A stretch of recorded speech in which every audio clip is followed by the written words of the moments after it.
It's Friday. I know it's a lot later than I usually do my Friday podcast, but I didn't feel I was really out of tilt. I think I'm getting sick or something. Anyway, we got some really dumb stories. That's one of the reasons why I didn't want to skip today. But first, let's talk about what Joe Biden said. Just the stupid comment Joe Biden decided to make this week about a dead dog when he was in the city council, and I'm not sure if it was in Delaware or what. Let's just listen to it because it's really out there. I got a call one night. A woman said to me, obviously not of the same persuasion as I was politically, called me and said, "There's a dead dog on my lawn." And I said, "Yes, ma'am." I said, "Have you called the county?" He said, "Yes, they're not here." And I said, "Well, I'll get him in the morning." She said, "I want it removed now. I pay your salary." So I went over.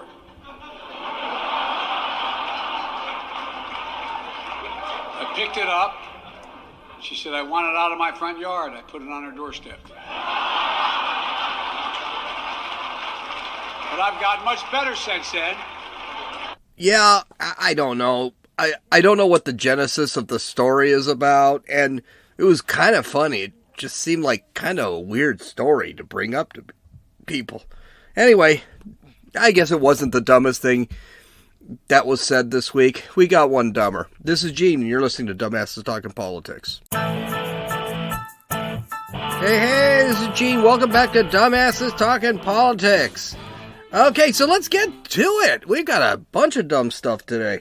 Okay, so the first thing, Hudson Mayor, and I believe Hudson is in Ohio, a mayor named Craig Schubert, resigned Monday, less than a week after drawing international attention and ridicule to the upscale Summit County community. That sounds terrible. And what kind of international attention could this guy have brought up that made him resign?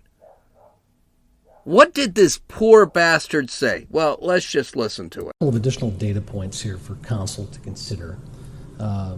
One, the Hudson Fire Department does have the capability to do cold water, ice rescues. They've done the training in the past. Whether that certification is current, you'd have to ask Chief Farnes. I would say before you make any decisions, I would definitely get Chief Farnes to weigh in on this because, as Councilwoman Kowalski mentioned, it is the fire and EMS folks and perhaps the police department that all have to engage on a moment's notice should there be an incident. Additionally, if you open this up to ice fishing, while on the surface it sounds good, then what happens next year? Does someone come back and say, "I want an ice shanty on Hudson Springs Park for X amount of time"? And if you then allow ice fishing with shanties, then that leads to another problem: prostitution. And now you got the police chief and the police department involved. Just data points to consider. Okay. So I'm not in favor of shanties. I have one more thing. Was it me, or was that like the longest minute sound long audio bite I could have ever recorded? And by the way, that audio bite was a minute long. But that's what caused this whole thing. Ice shanties. And if they end up with ice shanties, then they're going to end up with prostitution. Listen, I've been ice fishing once before, and the only thing I got to do was drink a lot. Maybe if I knew that, hookers came with it, I would have done it again. Schubert, I think, realizing the idiocy of his statement. By the way, it's a shock this was even something someone recorded. I mean, honestly. He sat there and he released the following statement. Quote, "My comment about ice fishing, the permitting of shanties on lakes, and prostitution stems from my experience as a former television news reporter covering law enforcement agencies which have made arrests for acts of prostitution in ice fishing shanties. When discussing proposed legislation, It is wise to discuss the potential for unintended consequences. My statement was to enlighten the council that the future permitting of ice shanties may lead to other issues. So basically, he doubled down. He said, "Oh yeah, that's a huge issue." You know what he should have said, and the council would have listened to him, and this may not have been that big of a deal. He should have just said it was a stupid thing to say. Instead, he decides to he's doubling down. Like, next ice shanties are going to give you herpes or something. Wow. Then he decided that's it. He's going to resign. And he said this, quote, "My comments at Tuesday's workshop were made out of concern for community, which could become an unintended consequence of new legislation based on prior television news reporting experience." Yes, he said the same thing in the last quote. "My attempt to inject a bit of dry humor to make a point about this in the midst of a cold, snowy February was grossly misunderstood." No, it wasn't. Some in our community, he does that throughout this thing. He said he was serious about it. Now he's saying it was a joke. He didn't say it was a joke in his first statement. I read it to you. Okay, some in our community saw this as an opportunity to engage in politics of personal destruction by means of character assassination, blaming me for the negative international press they helped to promote. Well, you could have just said it was just a stupid thing to say, or you could have said it was a joke, but you decided to double down on it and then call it a joke. Yeah, no one's listening to you now. Here we go, last statement.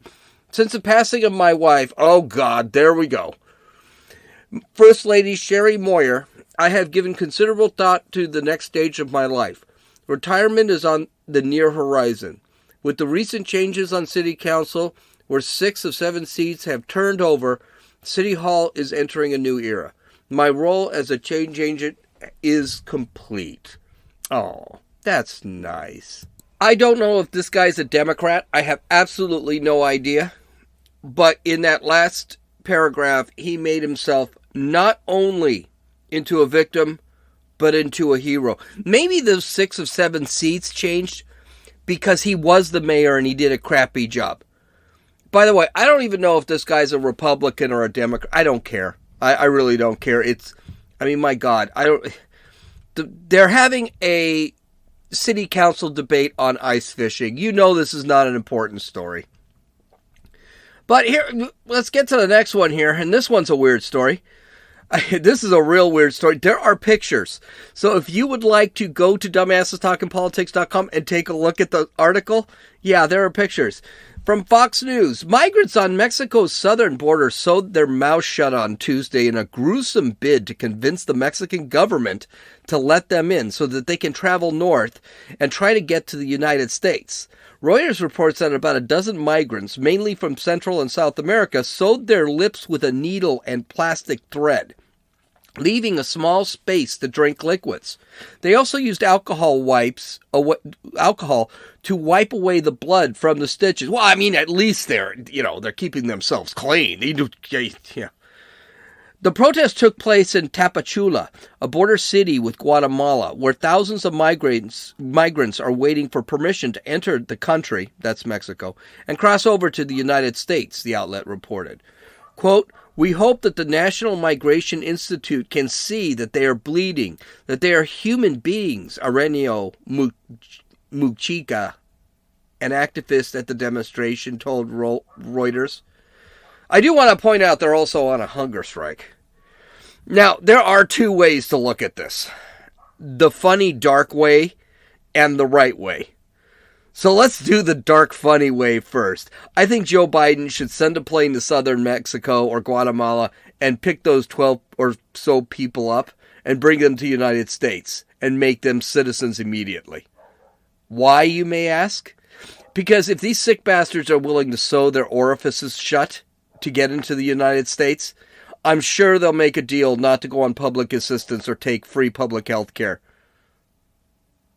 I'm just saying.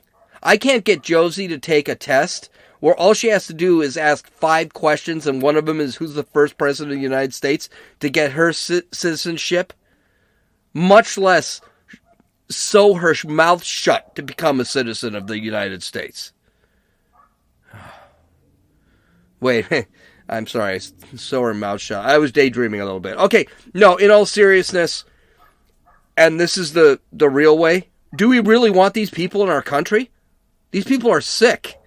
This is not a normal thing to do. And these people are coming into our country trying to change our culture so that this becomes a norm.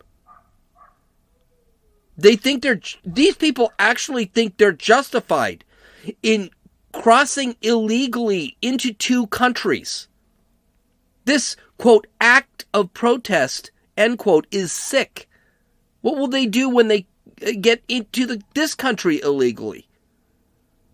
This is why we should be able to do background checks on these people before they come over into our country. We should be allowed to do that. We are allowed to do that. It's our country. And what kind of crap is Joe Biden really letting into this country, by the way? I guarantee you, he is never going to have to deal with any of these people while he's living in one of his 5 mansions after he retires. No, it's we that are going to have to deal with him. By the way, I think they're probably going to need the free health care when they get to this country because they're going to need to deal with those infections. Wait, okay, I went dark again. All right. I tell you, you hear complaints from people and you think to yourself, these people need jobs.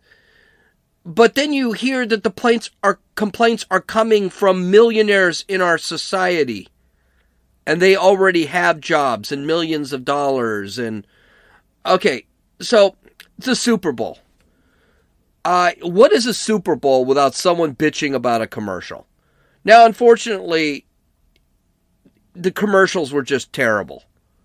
All of the commercials were woke. Heck, one commercial, I think it was by Apple, actually stated that cameras of other phones are racist because the pictures of black people come out too dark. Of course, I'm so white I glow, so guess how the pictures come up when they take pictures of me on a sunny day?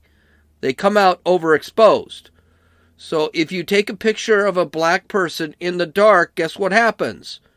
They come out darker. Yeah, that's called photography.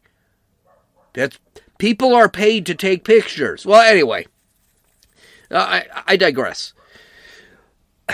But there's one commercial that was moderately funny. It wasn't that funny. I didn't laugh at it. I thought it was cute. There really weren't any funny Super Bowl commercials. Even Budweiser is not putting up commercials anymore, funny commercials anymore, except for a couple of throwback commercials in black and white about the horses they have. I can't remember what those horses are called. I don't care. But there is one commercial people are really pissed off about, okay? And it involves CGI animals. Now, I'm going to play this with you, and you're not going to be able to see it, so I'll describe it, and it's actually there's no words in it. So let me tell you what's going on here. So here it is. Let me just adjust the mic a little bit, and I'll talk. Hopefully I don't overdo it. So here we go. So starting the commercial. So there's a bird in the tree, and there's a gal in the tree looking at the bird, and she drops 2 bags of Flamin' Doritos. And then there's a sloth, and it's kind of cruising down. He grabs one of the Doritos and starts chewing on it. Then there's Bambi, a deer or something. I don't think those deer actually live there.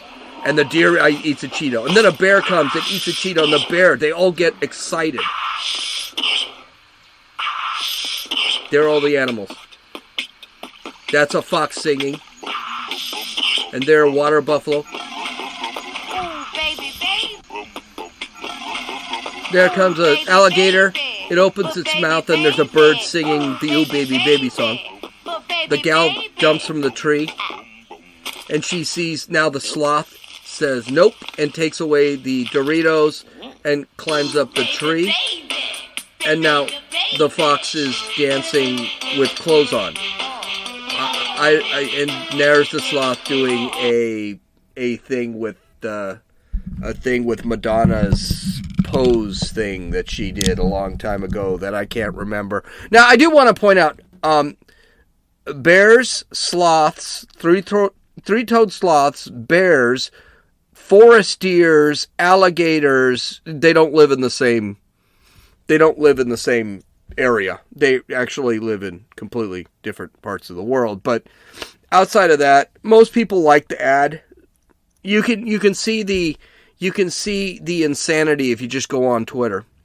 Most people like the ad, but a bunch of people didn't like it. So let's go over.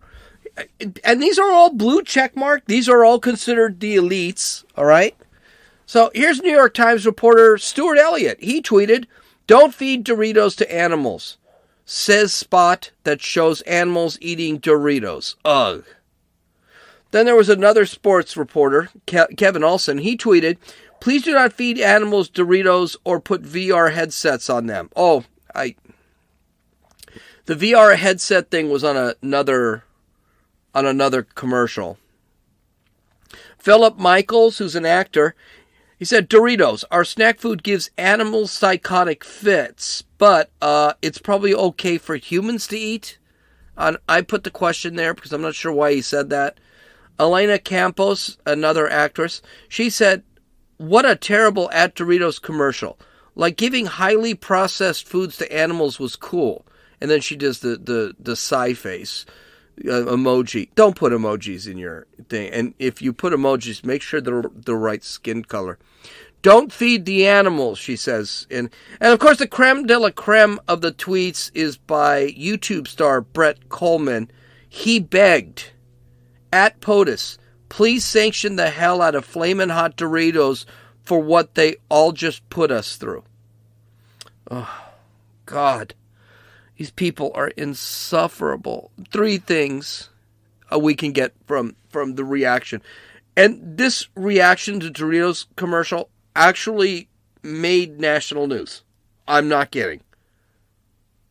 First thing, how stupid do these people think we are? I know we're not as rich as they are. We're not as famous as they are. But do they think we're going to go to a forest and feed a freaking bear or a 3-toed sloth, which, by the way, is in South America. So a bear is in North America and 3-toed sloth is in South America, and start feeding them Doritos? And by the way, the gal didn't feed the Doritos on purpose. It's an accident. They fell. She was eating them while she was looking for birds. And then how stupid are these people is the second thing. Seriously, you guys thought this was a nature film? Like they'd put out March of the Penguins except for 3-toed sloths, bears, and alligators? No! It was a joke! And this brings us to our last, and I think I brought this over. Nothing can be funny today. Anything that's made with humor can't be funny. We can't have any humor anymore. By the way, the commercials suck. I don't know what the big freaking deal was anyway. No one saw it. I didn't even pay attention to it. Okay, another stupid story. Van Jones. Yeah, Van Jones. I actually like Van Jones. I've never had a problem with him. He's kind of a moderate leftist, but he's a leftist nonetheless. I mean, he cries a little too much for me. I mean, he cried when Trump won office, and then he cried when Biden won office. I mean, the guy seems to be crying all the time. But he did say something that was really stupid. He was interviewed on People magazine. Apparently, he's having a well, he's not having... I don't know, you figure it out. So let's read what he said to People magazine. Quote, after the COVID lockdown, I got clear that I wanted another kid. I discovered that my friend Naomi also wanted a baby. So we decided to join forces and become conscious co-parents. It's a concept that I hope more people will explore and consider. This month we welcome to Earth a baby girl whom we will raise as co-parenting partners. This is a special time for our families. I feel grateful, joyful, and blessed as we create a safe and loving environment for this blessed young soul. I respectfully ask for privacy. Thank you for all the love and support. This is an example of the tenets of communism, by the way, the destruction of the nuclear family. And this is how Van Jones is. He actually believes this crap. Mind you, Van Jones is trying to teach you how good not being a father is to a child. He also doesn't have to put the stigma of being a male parent by using the terms father or mother. In other words, we can't have that anymore. So I'm not a dad. You're not a dad or a mother. You're a co-parent. Because we can't do that. Because two dads can be co-parents. They both can't be fathers. It also gives away the prospect not to take full responsibility, as far as I'm concerned, for this kid. This kid, parenting is a 50-50 prospect. You don't have to give 100% to it. Because you are co-parents. If that kid is missing something in her life, well, then that could be her fault. Or his fault. I don't know who's who. I'm assuming Naomi's a chick. This is how the left and communism destroys all that is good, too. I prescribe parenting and family as the most fulfilling experience in one's life. I even tried to stay married to keep my family together, even though I was married to an evil harlot. Being a parent, being a father takes 100%. And even when I give 100%, that is only half of what my child needs. Excuse me. The mother needs also to give 100%, just to fulfill what my efforts are missing. I can only give my kids so much. The mother also has to give. And then there are those little accomplishments like graduating from school, watching her or him get married, watching your grandkids, seeing your grandkids, graduating college, having careers. This is all fulfilling. And why do you think a lot of parents feel empty when their children leave the home to live their lives?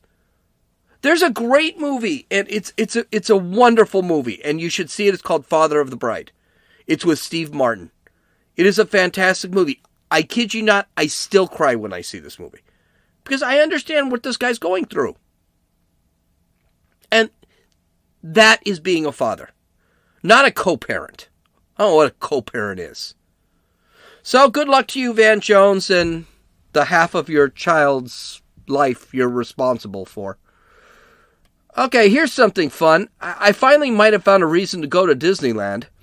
According to the New York Post, quote, a Jerry Springer-style brawl broke out at Disney World between a pair of drunken naked sisters, culminating in the duo tussling in the bushes after one slipped on the other's vomit, according to court papers. The ill-fated evening started out with the sisters, who were tourists from New Jersey. There's a shocker, New Jersey. It would be either New Jersey or Philadelphia, one of the two. Grabbing dinner at a Disney Springs at a steakhouse, then hitting the Irish pub for drinks, according to details recently revealed in the Florida Circuit Court papers. Okay, so this is what happened. The two went to dinner, and they got drunk. Then they tried to get an Uber, but their cell phones were dead. So a security guy decides to call Uber. The Uber guy comes to pick them up, but the Uber guy sees these chicks are twisted, so he refuses to take them. So the guard says screw it and calls a taxi. So while these broads are waiting for a taxi, and by the way, they are broads. I know that's sexist, but they're broads. There's no way you could call these ladies. So while these broads are waiting for the taxi, the pair begin arguing. The older sister called the younger sister a bad mom and slapped the crap out of her. And in return, the younger sister threatened to punch her. I'm sorry, let me say that again. The older sister called the younger...